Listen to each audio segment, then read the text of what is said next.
Everyone. So President Biden vowed to lower prescription drug costs for seniors and families, and he's delivering on that promise. Today, the president will visit the National Institutes of Health Clinical Center in Bethesda, Maryland, to announce that dozens of pharmaceutical companies raised prices faster than inflation, triggering rebates to Medicare for outrageous price hikes.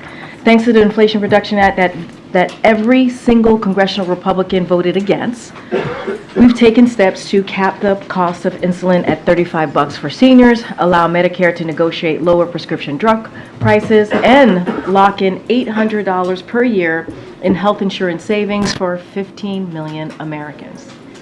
The Biden-Harris administration is also continuing to use fair pricing clauses to keep prices low for new treatments created with taxpayer dollars. Our work is not done. President Biden remains focused on making sure families can access the medicine they need at affordable prices. And you'll hear directly from him shortly. Now today we remember the 26 souls who lost their lives at Sandy Hook Elementary 11 years ago. 20 first graders were mercilessly gunned down with a weapon of war. And 6 brave educators were also killed, sacrificing their lives to protect their students. The President and the First Lady are praying for the moms and dads who lost their young children that day.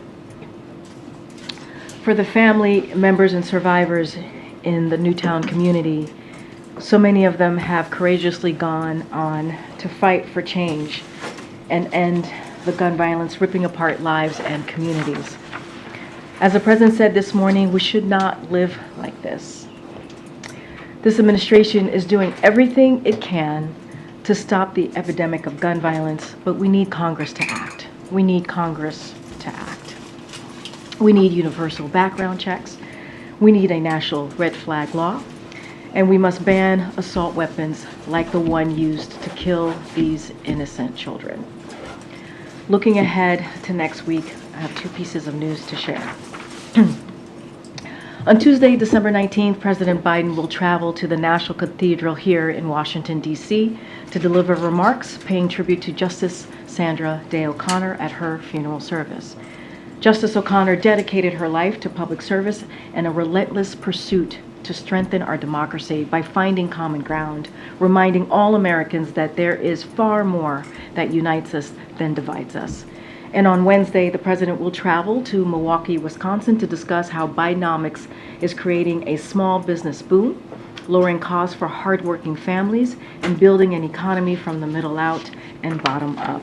He will also discuss how, under this administration, Americans have filed a record 14.6 million new business applications, including 178,000 in the state of Wisconsin. With that, the Admiral is back in the briefing room to give you an update on what's happening in the Middle East and take some questions. Good afternoon, everybody. I think, as you all know, National Security Advisor Jake Sullivan is in the Middle East for discussions about the conflict in Gaza. Since arriving, he's had a chance to meet with Saudi Prime Minister and Crown Prince Mohammed bin Salman in Riyadh, where they discussed a range of issues, including work that was already underway between Saudi Arabia and the United States over recent months to work towards a sustainable peace between Israelis and the Palestinians, as well as to increase the flow of food, water, medicine, and fuel into Gaza. In Israel, Jake had the chance to meet with Prime Minister Netanyahu and members of his war cabinet. His message was consistent. The United States will continue to support Israel in its fight against Hamas, and we will continue to do everything we can to help broker another pause so that the remaining hostages can be reunited with their families. As I said yesterday, Yahya Sinwar and Hamas started this war. They can end it right now by letting those people go, by ordering their fighters to lay down their arms, and by turning in everyone responsible for the October 7th attacks. Jake also discussed the next phase of Israel's military campaign, and he asked hard questions, as we have been doing, about what all that could look like. Of course, Jake also discussed efforts Israel is now undertaking to be more surgical and precise in their targeting, and efforts that they are taking to help increase the flow of aid. This is Jake's second visit to Israel since the conflict began, and it's part of our ongoing engagement with both Israel and our regional partners. He'll remain there tomorrow and we'll provide more details and readouts of his meetings and engagements then. If I could turn to Ukraine. Today, Vladimir Putin in his annual press conference doubled down on his goal of conquering Ukraine and subjugating its people. Nearly 20 months after he launched his brutal and barbaric invasion, Mr. Putin said today that his aggression in Ukraine will not end, and there will only be peace, quote, when our goals are achieved, end quote. We all know what that means. But I sure hope that those House Republicans who have for months held hostage critical assistance to Ukraine heard Putin's message loud and clear. Instead, they're heading home for the holidays, while Ukrainians are heading right back into the fight. They'll face more shelling, more air attacks, more cold, dark nights, and just over the last 24 to 48 hours, we've seen additional airstrikes by Russia on critical infrastructure. And they'll face more death and destruction to their families and to their homeland. They need our help, and they need it right now, not after the eggnog. If that's not enough to move you or change your mind, think about our own interests here. We know that what happens in Ukraine doesn't just happen to Ukraine. It's no foreign war. Putin is challenging the very international order that we helped build. He's challenging the UN Charter. He's challenging the very notion of sovereignty. He's challenging democracy itself. Russia seeks to remake the international order to create a world conducive to its highly personalized and repressive type of autocracy. That would have profound effects on freedom and prosperity everywhere. So in short, we cannot afford not to help. Imagine the cost in blood and treasure in the lives of our own troops and those of our NATO allies if we just walked away from this effort, if we just let Putin take Ukraine, wipe it off the map as an independent country. As President Biden has said, we know from history that when dictators don't pay a price for their aggression, they just keep on going. And make no mistake, Putin is not the only. He's not the only one watching what's going on here and how this plays out. Other nations, friend and foe alike, will certainly learn lessons from our ability here to stand up or our inability to stand up. Inaction is action too. It's well past time for us to act in defense of our national security interests. Now just quickly, I think today you also saw we announced joint treasury and law enforcement actions against a notorious transnational criminal organization, Malas Mañas, engaged in the smuggling of people and illicit fentanyl into the United States from Mexico. This is part of the administration's ongoing efforts, coordinated with the government of Mexico, to tackle the global threat posed by the scourge of human smuggling and drug trafficking into the United States. Specifically, Treasury issued sanctions against this notorious transnational criminal organization and 2 human smugglers associated with this organization under the President's 2021 executive order, which targets those involved in global illicit drug trade. Separately, the Department of Justice also unsealed a combination of human smuggling, money laundering, and drug trafficking charges against 5 individuals, including the head of Malas Mañas.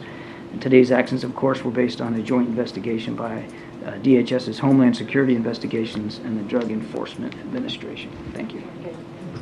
Admiral, Israel's Ministry of Defense said that that the war will last several more months, or that it will take several more months to defeat Hamas. Does the U.S. find that time unacceptable? This is consistent with what they've been saying since almost the very beginning, that this could take some time, and certainly they've talked about it in terms of months. There's nothing new there. That's very consistent with what they've been saying. And then separately, a senior Israeli diplomat is saying that the country will not accept a 2-state solution. That runs contrary to U.S. policy. What's your reaction to those comments? We still adhere to the promise and the vision of a 2-state solution. Nothing's changed about our policy. I'll let the Israelis speak for themselves. We still believe, the president still believes, it's not only possible, it's in the best interest of the Israeli people and the Palestinian people. But how is peace at all possible if the Israelis cannot accept that? As I said yesterday, Gabe, a 2-state solution may seem elusive right now. We're not fooling ourselves. We know that everybody's focused right now on the fight against Hamas, but it requires leadership. A 2-state solution. It requires leadership on all sides here to be able to roll up their sleeves and do the right thing, not only for their people, but for everybody in the region. The president is an optimist, and he still believes that it's the right answer, the right solution, and he still believes it's achievable. Nobody thinks we're going to pull a rabbit out of a hat here and get to it tomorrow, especially while they're in a fight for their lives right now. But it doesn't mean we're going to give up on the efforts. And just one more thing, and then I promise I'll shut up. When he was in Riyadh, this was an idea this notion was brought up by Jake with the Crown Prince. And as you know, before October 7th, we were working towards normalization between those two countries. And the indications that we've gotten from the Saudis is that they're still interested in pushing forward on that. You said it requires leadership. Does it require more leadership on the part of Benjamin It Netanyahu? requires leadership across the board. Following on Gabe's question, you mentioned the Israelis have been consistent about wanting additional months for this campaign. Is that acceptable now at this stage to the United States for this to continue on for more? It's been 2+ months now. I think, look, we all want it to end as soon as possible. And as I said in my opening statement yesterday and today, it could end today if Sinwar did the right thing and just laid down his arms and surrendered and gave the hostages back. That doesn't look likely right now, this war that Hamas started. And Israel has a right and responsibility to continue to conduct this war to protect their people and to protect their nation. Again, how long that's going to take, I can't predict, and we're not dictating terms to the Israelis about how long it has to take. It has to take as long as they feel they need to take to be able to eliminate this threat. But obviously, we all want it to be over as soon as possible. The U.S. position in the last several months has been that in a post-war environment, that Gaza must be controlled by a revitalized Palestinian Authority. What gives the U.S. any sense that people of Gaza want the Palestinian Authority involved in the Gaza Strip, or even in the West Bank, since majorities want Abbas to go? Does Abbas need to go? We believe that the Palestinian Authority should be involved in the governance of the Palestinian areas, including Gaza. And that we believe that that's best achieved through a reformed and revitalized Palestinian Authority. We're not, again, dictating who's in charge, but we do believe that there needs to be a regional effort, an effort that we're willing to participate in to help the Palestinian Authority become reformed in such a way that they can manifest themselves in terms of governance of Gaza. And then, lastly, yesterday you suggested that Jake was going to be talking about new humanitarian aid corridors in Gaza, and you said you might have some news for us today. I was wondering if you have an update on that. I don't. Just one more time on the timing here. I understand, obviously, you want this to end as soon as possible. Everyone does, but there are reports that Sullivan told Netanyahu that Israel has to end this current phase of fighting in weeks, not months. Is that part of the message that he's delivering? I'm not going to divulge private conversations that we've had and will continue to have with the Israelis. Obviously, one of the things that Jake did talk to him about was progress in the war and where the Israelis think it's going to go. He did talk about possible transitioning from what we would call high-intensity operations, which is what we're seeing them do now, to lower-intensity operations sometime, in the near future. But I don't want to put a timestamp on it. I think you can understand that the last thing we'd want to do is telegraph to Hamas what they're likely to face in coming weeks and months. And I know this came up yesterday, but I just want to be clear. Does the administration agree that indiscriminate attacks are prohibited under international humanitarian law?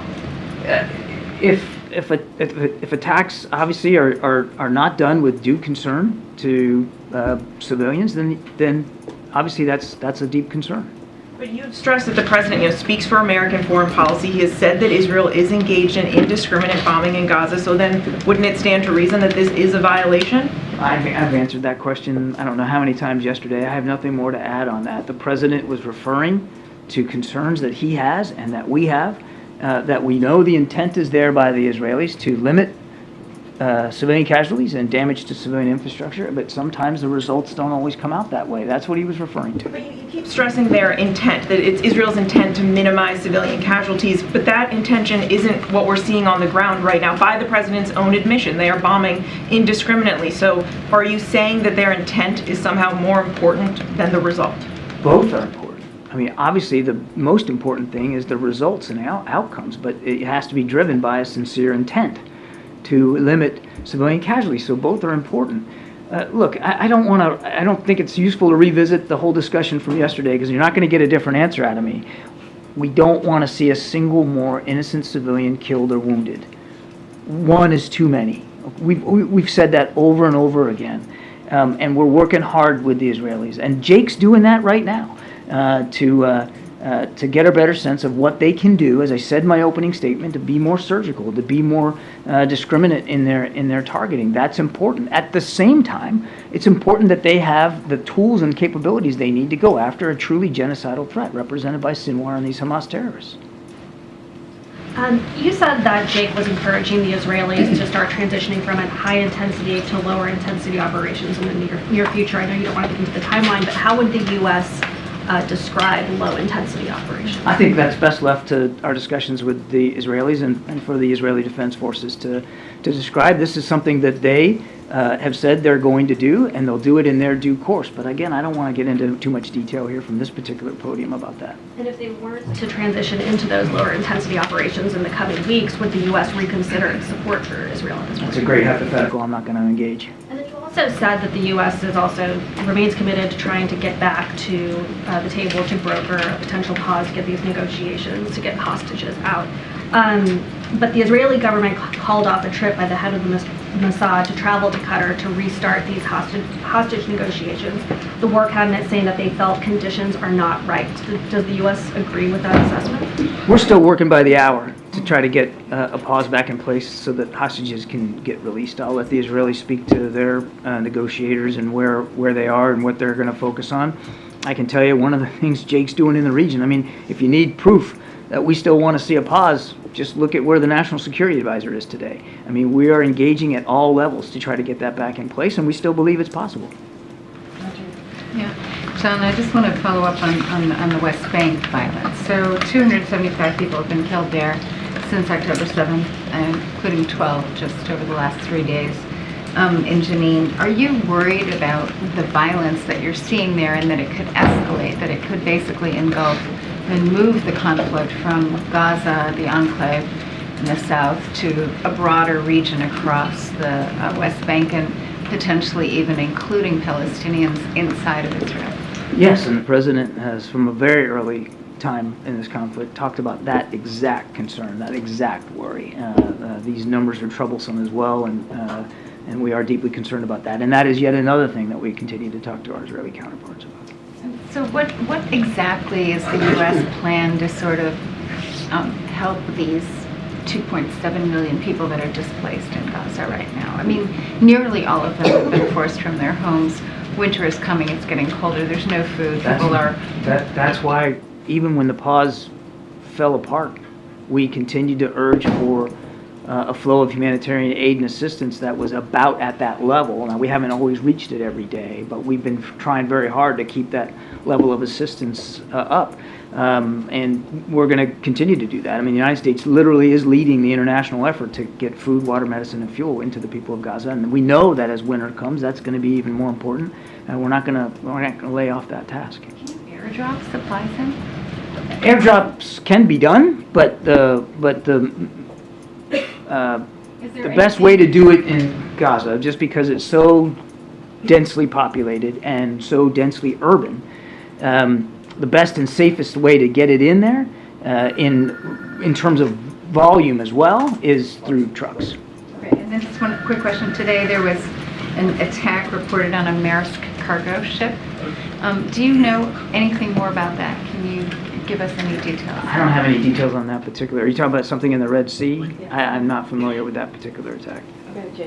On the president's phone call with Turkey and President Erdogan today, can you share any details about their discussion about Turkey's request for the F-16 fighter jets? We'll have a more detailed readout for you here shortly, I think. President appreciated the time that President Erdogan gave him. They certainly talked about a range of issues, including what's going on in the Middle East between Israel and Hamas. They talked about NATO and Sweden's secession, and I do believe just the general support for, again, we'll wait for the readout, but I certainly wouldn't be surprised at all if it was also raised that we continue to support a modernization program for their F-16s.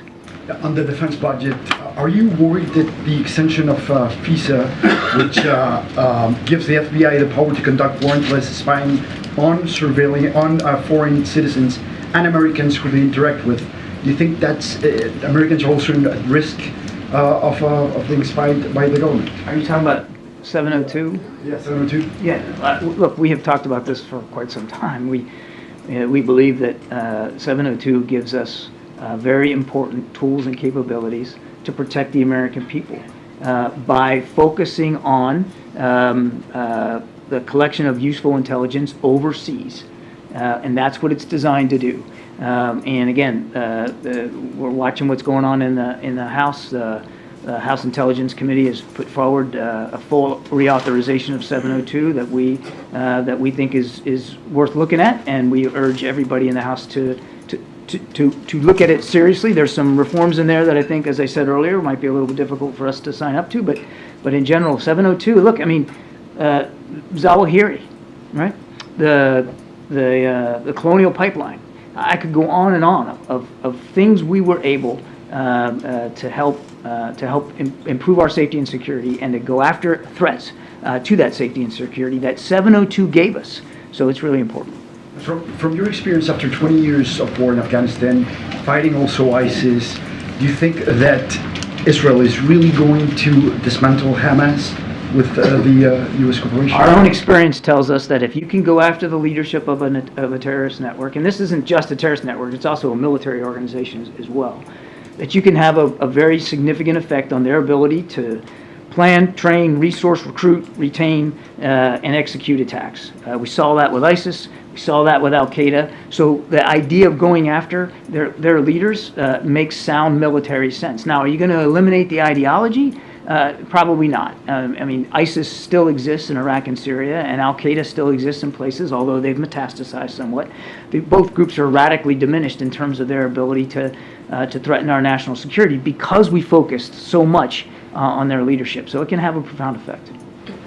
Thank you, Karine. John, you told me yesterday that a future governance in Gaza must exclude Hamas, requires reform in the Palestinian Authority, and represent the Palestinian people.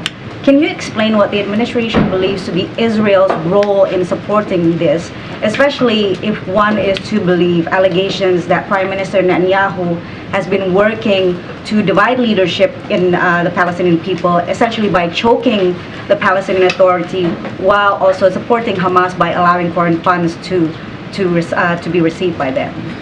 I don't think I can really improve upon what I said yesterday. We believe that whatever governance in Gaza looks like, it's got to meet the aspirations of the Palestinian people. We know Hamas does not represent the vast majority of the Palestinian people. And so what we believe, as I said earlier, is that the best way to get at that kind of governance is through a reformed and a revitalized Palestinian Authority, which Secretary Blinken has spoken to quite well, that we're going to continue to work on. Do you believe that Israel has a role in that, though? Of course, Israel would have a role in helping us move towards that outcome, as well as other regional partners and Arab states in the region as well. On Jake's visit, with him meeting the Saudis and the administration saying that normalization between Saudi and Israel will bring the goal of a two-state solution together. Can you break that down for me, please? How does that work in the current post-October 7 reality? Again, Patsy, we know that a two-state solution right now is going to seem elusive to a lot of folks. We understand that, given what's going on since the 7th of October. So, but that doesn't mean you give up on it. And in his meetings in Riyadh, one of the things Jake talked about with the Crown Prince was the idea of normalization between Israel and Saudi Arabia. This is an idea we had been pushing forward before the 7th of October, and we have indications that the Saudis are still interested in having that conversation going forward. That's a positive thing. Are we going to get there tomorrow? No, of course not. But that's, as I said yesterday, it's an important milestone to perhaps getting to a viable two-state solution. And one last one, please. The Council on American Islamic Relations, or CAIR, has called on the Biden administration to respond to reports that the Israeli military has shot women, children, and babies in, quotes, execution style after they sought refuge in a school in Gaza. Is there any truth to those claims? I have no indication to verify those accusations. Just take you to two other parts of the room real quick. In that marathon news conference, Vladimir Putin said that Moscow and Washington are in fact in contact over the fates of Evan Gershkovich and Paul Whelan, which is different than what has been said by you and others here about the request to get them back being rebuffed. He said, we have not refused to return our Wall Street Journal colleagues. So what is the status of talks between the U.S. and Russia in terms of those two? Well, he's right that we continue to talk to Moscow about getting Evan and Paul home where they belong. that those discussions are ongoing, and they're ongoing actively. I'm not going to detail them from here. He's absolutely wrong that his government did not rebuff a serious proposal. There was one put forward, and they rebuffed it. He's just wrong, flat out. One other thing in this hemisphere, how is the White House monitoring today's talks between Venezuela and Guyana over what could become a minor land war in South There's America? no reason for it to ever get to that point, Ed. We're watching that very, very closely. We know that the history here goes back to the late 1890s here, an arbitration that was done to sort of set that boundary. We believe that arbitral award should be respected. We don't want to see this come to blows. There's no reason for it to, and our diplomats are engaged in real time on Is there this. anyone down there for those talks, or? I don't know that we're participating in the talks, but our existing diplomatic structure down there is involved. Thanks, John. If I can go back to the Middle East, you've said that the administration has made it very clear to the Israeli government about the need to minimize civilian casualties. Is it your sense that the Israeli government is heeding that advice, and can you give us some clarification on how you make that assessment? We talked about this a little bit yesterday. Happy to revisit it. We have seen them be receptive to those messages. We have seen them act on those messages in terms of the scope and scale of the ground force that they used to go into North Gaza, much reduced than what they had originally planned. We saw them beginning to rely less on airstrikes. And because they've got troops inserted, and when you have troops inserted on the ground, you are able to target in a more precise way. You also take a higher risk to your forces. They lost 10 of their soldiers a day or two ago, largest loss in a single day, so there's a risk to your forces when you do that. And we've also seen them, as I've said before, telegraph their punches a little bit by publishing a map online in southern Gaza of where people can go and where they can't go. They've also opened up humanitarian corridors from the north to the south. Again, at our urging, that doesn't come without risk as well. So, and by the way, they agreed to a week-long pause in the fighting. A week-long pause that saw no civilian casualties because there wasn't fighting going on. And of course, that week-long pause potentially allowed Hamas to regroup, re-equip, restore themselves. So they are taking steps. Jake's message to them is obviously gratitude for the steps they're taking, but also to continue to urge them to take more, because we want to see them be more precise, more surgical, more deliberate, more cautious going forward. In the back. Admiral, I'm wondering if you can explain to us why the administration is slow walking the transfer of rifles, M4s, M16s made in the U.S. to Israel. I'm going to have to refer you to the State Department to speak to that. That's their purview. John, why does somebody around here leak that the vice president is upset with the president about Gaza? And that's a great question, because I mean, if I could answer a question why somebody would leak, I mean, that would make me pretty smart and a lot smarter than I am. Let me just give me a second here. You've seen us officially and on the record, not in a leak, refute the basic premise of the story, that there's some sort of daylight between the vice president and the president. I found the headline of the story interesting, that the vice president is pushing the White House to, you fill in the blank, XYZ. Last I looked, the vice president is part of the White House. She's part of the team. And if she wasn't offering her advice and counsel to the president on innumerable issues, that would be a story. Her job is to provide advice and counsel to the president. So she does want President Biden to show more concern publicly for humanitarian damage then in Gaza. I think we've already pushed back on the premise of the story that there's some sort of daylight between her and the president. I would say that the entire leadership team here in the administration, Peter, wants to see no civilian casualties, wants to see the Israelis be more surgical, more precise, wants to see that humanitarian aid is increased into Gaza. And obviously, as the vice president has said herself, we all want to make sure that Israel has the tools and capabilities they need to defend themselves. Is President Biden okay? Yes, he is. Yeah, is he? That's good. That's a big story for us. Is the president okay that people from the vice president's team are going to the press with this? The president is comfortable and confident that in Vice President Harris he has a real teammate and a significant leader who understands the foreign policy direction that he's trying to take this country and our leadership on the world stage, and is candid, forthright, educated, smart, and willing to tell him exactly what she thinks. I'm not going to talk about what her advice and counsel is to the president. I would just tell you that the entire leadership team here all understands the importance of making sure Israel is more precise, more cautious, and more deliberate in their targeting, even as we are sure and certain that Israel continues to need our security assistance and support to go after Hamas. Thank you, Karine. CNN is reporting that according to U.S. intelligence assessment, that nearly half of the Israeli munitions dropped on Gaza are imprecise, what they call a dump bomb. Does this support what the president said yesterday, that the Israelis are using indiscriminate bombing in Gaza? What's your reaction to that? I cannot confirm the reporting of that. I'd refer you to the Israeli Defense Forces to talk about the types of munitions. I would refer you to the Israeli Defense Forces to speak to the types of munitions that they're dropping and the strikes that they're conducting. I've said, I don't know how many times here, I'm not going to armchair quarterback every single strike and every single attack that they conduct. Another question. You just said that this war can end if Hamas lay down their arms. Hamas political wing in Qatar indicated today that they will be willing to be part of the PA. Is this acceptable to end the war? Is this acceptable to the U.S.? What needs to happen to end the war today is the conditions I just laid out. And there's 3 of them, and they're not that difficult. Lay down your arms, turn over those who were responsible for the October 7th attacks, and give up all the hostages. 3 simple things, and this thing can be over. It can be over today.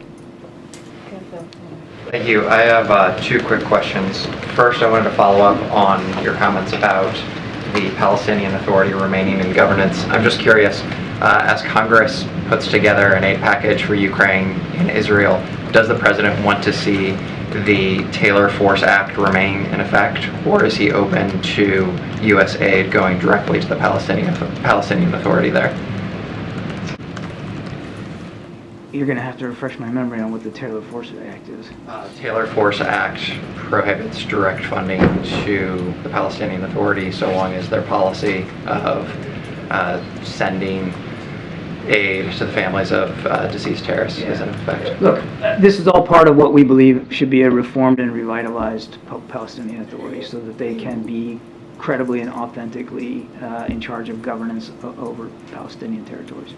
And then, second question, any comment on Argentinian President Milei's proposal to dollarize their economy there? Is that something that the White House welcomes? I'll take the question. Don't have an answer for you. Thanks, sir. We're going to wrap it up. Thanks, Karine. Thanks, Admiral. On Ukraine, the European Union has just agreed to open membership talks for Ukraine. Just wondered if you've got any reaction to that, and also does that mean that Europe might ultimately be a more reliable partner than the United States at the moment, given the current problems with supplemental funding? Europe is already a very reliable partner to Ukraine, and we would fully expect that will continue. There's been terrific unanimity with our European allies about supporting Ukraine. The EU can speak to their decision-making here in terms of inviting Ukraine or not. I'll let them talk about that. That's not something that we would comment on. We are focused on making sure Ukraine, as I said at the top, has what it needs, particularly in these tough winter months. We're also, there was just a conference here last week over commerce, working on making sure that long-term Ukraine has an ability to both develop a more resilient organic defense industry and a defense industrial base, as well as tap into the defense industrial base of the United States and some of our European partners, so that there's long-term, that they can meet their own long-term security commitments. And the last thing I'll say is here, we're also working with President Zelensky, as you saw this week, on his idea for a just peace and what that has to look like, and operationalizing that with nations around the world. Last question. On Ukraine, there's a small working group on Capitol Hill. Senators Langford, Sinema, and Murphy say that they're making some progress when it comes to the dispute at the heart of what's going on Capitol Hill, which is over changes in border policy. They say they're making progress. This may or may not, of course, end up extending their time here in Washington before they go home for the holidays. But just having them say they're making progress, is that enough to start the ball rolling and to assuage some of the concerns that the U.S. isn't doing anything? Is just saying they're making progress enough to get the ball rolling. In terms of assuaging the concerns about the international community that is watching and is trying to follow the U.S. lead regarding aid to Ukraine. I think what will be most effective to that end is actually getting a deal done. And we certainly wouldn't dispute the senator's take that there's progress, and we're going to continue to engage again in good faith in these negotiations. I'm obviously not going to get into the details from the podium, but the process is moving forward, and that's a good thing. But what really will send a strong message, not just to our allies, but to Mr. Putin, who just today said he still wants to wipe Ukraine off the map, is actually getting the funding to support Ukraine. And yes, we recognize that that requires compromise and discussions over border policy as well as border security. And the president and his team were willing to engage in those discussions. Thanks. Thanks, Admiral. Thank you. Okay, go ahead. I heard from Kirby a few minutes ago, hit a colorful line, they need our help right now, not after the eggnog. I'm just wondering, is that wrong? So the White House is sort of trying to amp up the pressure on Congressional Republicans, it seems. Why do you think that's an effective strategy? And can you, given that you're saying that the Hill's not doing enough, can you talk about what the president himself is actually doing, since we haven't seen him do much? So look, as you know, the president has been in regular contact, regular touch, and he said this with congressional leaders from both sides, from the Republican and Democratic side of the leadership. I'm sorry? Has he talked to the speaker? I'm not going to get into like specifically who he's called, but obviously congressional leaders, right, from the Republican side and also the Democratic side, both parties. And as you know, staff has also been on the Hill. Our staff has been also, his staff has been also on the Hill negotiating on his behalf, and they met on Tuesday. They met again on yesterday, and we believe it's going in a productive place. We believe it's heading in the right direction. We believe that that conversations, the fact that it's continuing, it's encouraging, and we're seeing progress. And that's because, obviously, of the president, we believe, continuing to certainly negotiate, have those conversations. And this is a president who knows how to negotiate. We've seen him do it multiple times over the past almost 3 years in this administration, being able to negotiate across the aisle and working on legislation, making things happen on behalf of the American people. Look, it's going in the right way. We understand that we have to find a bipartisan compromise to get this done, and we're talking about the policy side of it and the funding side of it as we talk about the border in relation to the border. And so we're going to continue to have those conversations. It continues on the Senate side. You heard us talk about how, and the Speaker said this himself, how he's going to, they're going to go on vacation. They're going to go on vacation while the Senate side continues to work. And that's not delivering for the American people when you go on vacation and go on Christmas recess. So you mentioned the president's negotiating.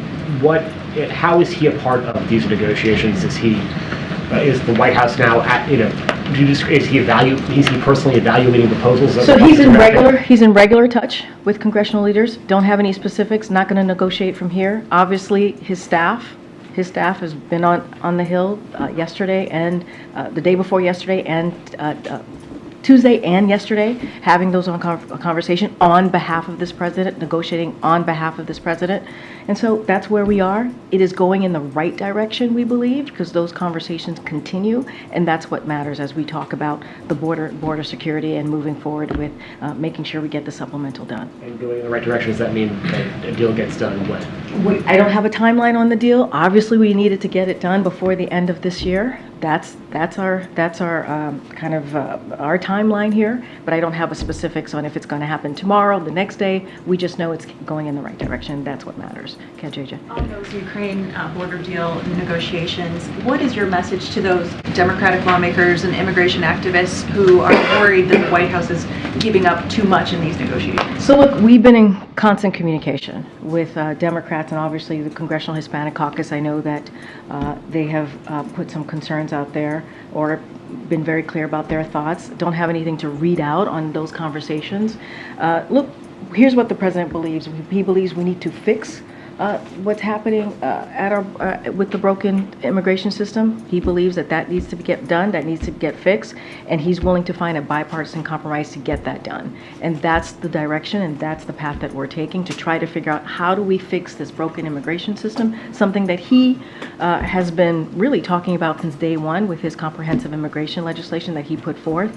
And so that's the direction this conversation is going in. How do we find a bipartisan compromise to get this done as we talk about the policy and the funding as it relates to border security? Get it. Thanks. I want to ask you about inflation. So you mentioned the price of eggs, milk, and gas are down over the past year, but what do you say to Americans who are looking at the month that President Biden came into office? Eggs are up 24%, milk is up 17%, all types of gas is up 37%, and the prices overall are up 17%. So the president actually spoke to this not too long ago, I believe on Tuesday actually, just a couple days ago, and he says we know there's more work to be done, right? And that things are still unaffordable. And so while the prices, as you just mentioned, of eggs and gas and milk and toys and TVs are down, especially in this time as we're headed into a holiday season, as we're in a holiday season, there's more work to be done. And that's important. And that's why we're fighting to lower insulin. That's why we talk about junk fees and how we can save Americans money, right? That's why we continue to talk about health insurance premiums. That's why the president's going to make an announcement about what we were able to do with one of the provisions that's in the Inflation Reduction Act that only Democrats voted for, not Republicans, in order for seniors to get rebates on their Medicare. So all of those things are truly important. And so that's why he's doing everything that he can to do that. And you have Republicans on the other side of the aisle, right, who are talking about cutting taxes for the wealthy, big corporations, right, who are talking about cutting Social Security, Medicare, Medicaid. So the president's going to continue to fight for the American people, continue to make sure they have a little bit of breathing room. Is there more work to be done? Absolutely. But we have seen some prices go down in all of the products that I just listed. We have. There's still more work to be done, and we're going to continue to do that work. But I want to ask you about Right, and that matters, right? It matters that we're not in. No, wait. It matters. Let's not forget what has been happening almost 2 years now, right? Putin's war right, but that has caused inflation. That has caused prices to go up, right? And so the president took action to make sure gas prices went down, which they have. Right, and we're coming out of this pandemic, so all of those things have been part of where inflation is. But inflation is moderating. The president's going to continue to make sure that we lower cost and lower prices on those goods that you just listed out. I want to ask you about the transition. The White House is asking today to speed up the transition to Force Electric, and one of the things they announced is the federal employees would take the train. It's 250 miles. There's a list of things. I'm wondering if the president is thinking about making the Beast electric. So that's certainly a question for GSA and Secret Service, obviously, but we are committed to boosting public and private access to electric vehicles, and today's announcement would save taxpayer dollars and help tackle the climate crisis. But as it relates to the Beast, that's something for GSA and Secret Service to speak to. Members would take the train? I would refer you to GSA and also the Secret Service as it relates to the Beast and any other questions. Go ahead, Zola. I know you've said ledge affairs in different parts of the White House are involved in the negotiations on the Hill, but who's the highest ranking White House official that's physically on Capitol Hill? Look, you're talking about the OMB director, right, Shalonda Young, who's been in this briefing room multiple times, having conversations with members on the Hill. You talk about, OLA, Office of Ledge Affairs. You have Shawanza, right, who runs that. You talk about the president's senior advisors. There have been a lot of people involved, and all of those folks have the trust in the president to get this done and to do these negotiations. Remember, we have done negotiations multiple times here and have gotten things done for the American people and many times in a bipartisan way. So that's what's important, that the president has a team that he trusts that has done this before in the past 2 years, even more, and getting these bipartisan kind of compromises done. And so he entrusts in that whole entire team to get that done. And sometimes it's Jake Sullivan, sometimes it's Shalonda Young has obviously been involved in this more consistently, and OLA and others. But that's how it works. We work as a team, we work as a unit to get things done on behalf of the American people. Has his chief of staff been in the room on Capitol Hill for these? Look, I'm not going to start start listing names, but obviously his senior advisors have been very, very involved in this, and has the chief of staff. Yes, I can say the chief of staff has been involved, but again, he has a team of folks who have been critical parts of a critical component of getting this done and having these conversations. Just to clarify, he's been on Capitol Hill? Not everybody's been on Capitol Hill. People have picked up the phone, have conversations. People, members of leadership in Congress call on this side wanting to talk to maybe the chief of staff and others who are part of this, the president's team. And so conversations certainly have been had. I don't have a list of who's been back and forth from here to the Hill. So it's been, again, this is the president's team who has done this many times before on negotiating and finding compromise, especially on important issues that matter to the American people. Go ahead, Karen. Thanks. 2 questions if I can. How concerned is the White House that there seems to be very little movement on appropriations bills, and that when lawmakers get back into town after the holiday recess, that first funding deadline of January 19th will be very quickly approaching? So look, let's not forget that that deal that was made, as we're talking about finding, negotiating, and the president's team being able to deliver, right, and working with congressional members on the Hill. One thing that we want to be really clear, like House Republicans should respect, right, that bipartisan budget agreement that was made. This is 2/3 of House Republicans voted on that bill, right, and it got bipartisan support obviously from the House and from the Senate, and it is now law. It is something that they passed it out of the House, out of the Senate. The president signed it into law, and it is the law of the land. It is still in effect. So that should be honored, and that certainly it should be that full agreement. They should abide by that full agreement. Second question, this is a local story, but a pretty big local story. Does the White House have any reaction to the possible move of 2 professional sports teams, the Wizards and the Capitals, and what that might mean for the revitalization of downtown DC after COVID? So I'm going to be very careful. They're private organizations, so don't want to comment on private organization. But what I can say more broadly, and I know you are all aware of this, that the White House Chief of Staff, Jeff Zients, sent a memo to cabinet secretaries earlier this year on the importance of returning to the office. So I'll let DC government speak to its plans for downtown, but the White House has called for federal agency to aggressively execute plans to return to work and to return to the office. So that's kind of how we've done our part here on the federal government, but as it relates to private organizations, I'm just not going to comment on their decisions here. Right. There's sort of an interesting problem brewing in Maine, where the IRS has reversed its position in terms of taxing an energy subsidy that was paid to people in the state. It's not a huge amount of money, but it is really a frustration for the people there who are angry about what they say is a sort of a switch in position on the IRS. Have you had any contact with Maine about this? And is there anything you can say? Certainly I would refer you to the IRS on that particular question. I saw some of the reporting. I haven't had a chance to talk to the team about this particular situation in Maine, so I would have to go back to the team and ask them that question. But in the meantime, I would certainly refer you to the IRS on this. And then I just have a question on this ongoing question about inflation and how Americans feel about prices. This year, the Biden administration's made a big effort to sort of push Bidenomics and go out into the country. Do you anticipate doing more of that to try to hammer home this message?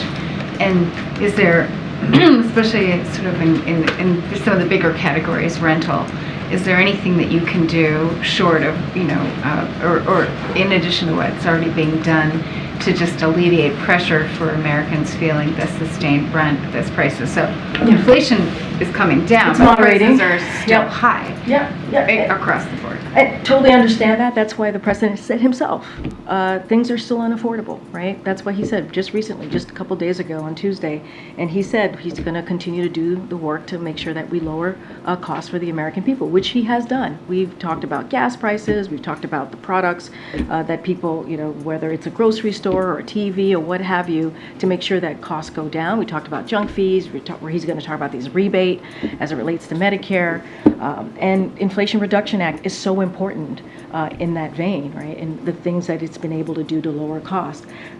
Look, as it relates to Bionomics, the president, I just announced at the top of the briefing, he's going to go to Milwaukee. He's going to talk about Bionomics, investing in America, what Bionomics has done for the American people coming out of the pandemic. We can't forget what happened when the president walked in. We saw literally the economy at a tailspin. And so the president has been working every day to get the economy back on its feet, make sure that we're building a middle class from the bottom up, middle out, and that's what you've seen him do. And the data shows, as you just mentioned in your question, inflation is moderating. You see jobs created at more than 14 million jobs. Unemployment is at under 4%. All of those things is part of Bionomics, and you will certainly hear the president talk more about that over the next couple months as we finish out certainly the year. Okay, Steve. A question on Ukraine and then one on impeachment inquiry. On Ukraine, President Zelensky told Speaker Johnson that additional U.S. funding wasn't so urgent, that it could perhaps wait another month or two. The White House has been communicating this is a much more urgent matter. Could you explain the disconnect? I don't think there's a disconnect. We've said by the end of the year, we would be in a place where we wouldn't be able to help Ukraine. We would be running out of funds. I talked about this. I think Karen asked me a question about how much of the funding is left. I talked about it being about $1 billion left. We are in a place where if we don't get that supplemental, we will not be able to help Ukraine in the way that we have for almost 2 years as they are defending their country, defending their democracy, defending against Putin's aggression. And you heard the Admiral lay into what Putin said today and how he wants to basically wipe off the map Ukraine. And we cannot allow that. We have to be part in making sure that Ukraine is able to fight for their democracy. So we have some funds left, not much, and we really need that supplemental. That's why we call it an emergency national security supplemental, because we need it. Ukraine needs it. They need to continue to defend their country and fight against tyranny.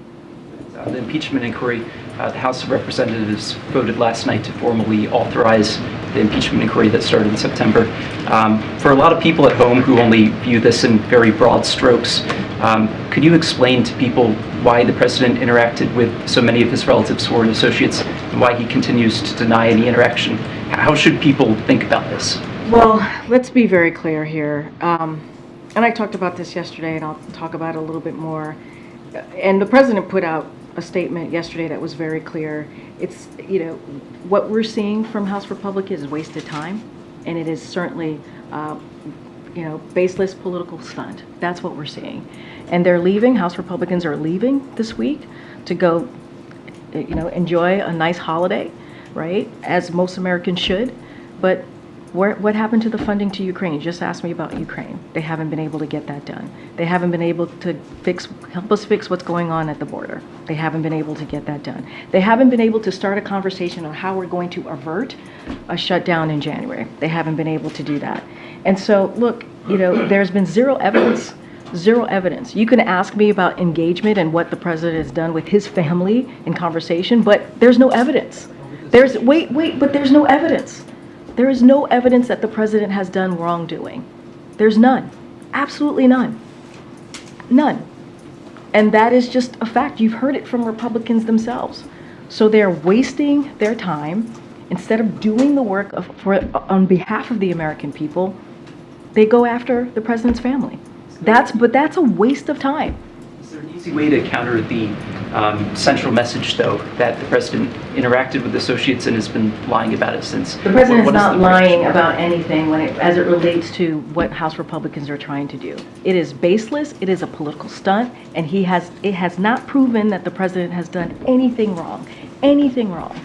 And so they are wasting their time, they are wasting the American people's time, and what they should be doing is the things that I just listed. They're going to go home, but they haven't taken care of what we need to make sure that we are helping Ukraine. There's going to be potentially a shutdown next month. They have done nothing to avert that shutdown. Go ahead. Two things. Just to follow up on, you mentioned the concerns of the Hispanic caucus and some other groups. Have they now been contacted by White House officials and read into the ongoing conversations? We've been in touch with them. That's what I can say is we've heard their concerns. We've had conversations. We've been in regular touch. I'm not going to go into details about the conversation. A few other things. You keep mentioning how the House has left town.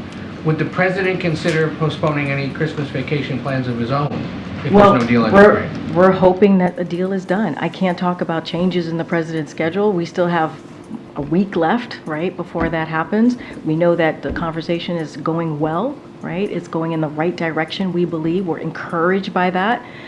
The president's team was on the Hill yesterday and also today, and I'm sorry, also Tuesday. And so that's encouraging. That's encouraging. And that's what we're going to focus on. I just don't have anything, we don't have anything to share on the president's schedule. He's going to go, as you know, to Milwaukee on Wednesday, and on Tuesday he's going to go to the National Cathedral to give some words on behalf of Sandra Day O'Connor. And as we near the end of the year, just traditional presidential things, should we anticipate a year-end news conference? You guys he just did a press conference. You had a co-star. We got a co-star. Okay. He took 2 questions. No, he took more than 2 questions. There were 4. There were 2 plus 2. Okay, for American Press. Look, guys, We're a needy bunch. You said it, not I did. Look, he did a 2 plus 2 on Tuesday. Gosh, the week is going by really fast. On Tuesday with President Zelensky, you heard the president speak very passionately and in an important way about the way forward with the foreign policy, how he wants to move, certainly wants to make sure we continue to aid Ukraine. I don't have anything else to add about an end of the year press conference, but the president's going to travel, as you know, on Wednesday. You're going to hear from him today, and so you'll continue to hear from him before the end of the year, certainly. Pardons and commutations. Oh, that's a good question. I don't have anything on that, but that is a good question. I know that tends to happen. All right, okay, go ahead. Last question. Just to follow up on inflation, housing costs have continued to go up significantly, even as we've seen other prices moderate. I know that obviously you said there's more to do, but what specifically can the White House do policy-wise here to make it easier for people to afford rent, much less ever have a hope of buying a home? No, it's a good question, and you're right. There are Americans who are very much still having a very hard time as it relates to housing, paying their bills. And so what we have done is, as you know, very early on in this administration, we put forth a housing plan, affordability plan, that we believe is going to try to get some of these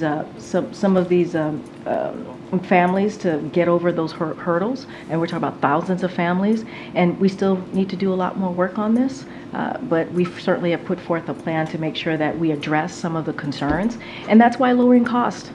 The announcement today, the announcements that we've made on junk fees, the announcements that we have made on lowering costs when it comes to gas or eggs and products like that, and TVs are all important for Americans. But you're right, there's still more work to be done. The president has said this. We put forth, like I said, a plan to reduce mortgage insurance premiums, for example, to make sure that that student loan borrowers qualify for mortgages. That's really important as well, and so that we have taken some steps on the federal level to ease that burden on American families. And I know you don't tell the Fed what to do from here, but in terms of people's perception of the economy, of Bidenomics, how much of a factor do you feel like interest rates, where the Fed is setting interest rates, plays into that? I'm going to be really careful because even speaking on that is speaking on the Fed. It is, as you know, an independent agency, going to be super mindful on that. They make their own monetary policies, so I'm just not going to speak to that. But obviously, we are certainly understand that there's more work to be done in lowering cost. But I'm not going to speak to the Fed's policy, monetary policy. Thanks, guys.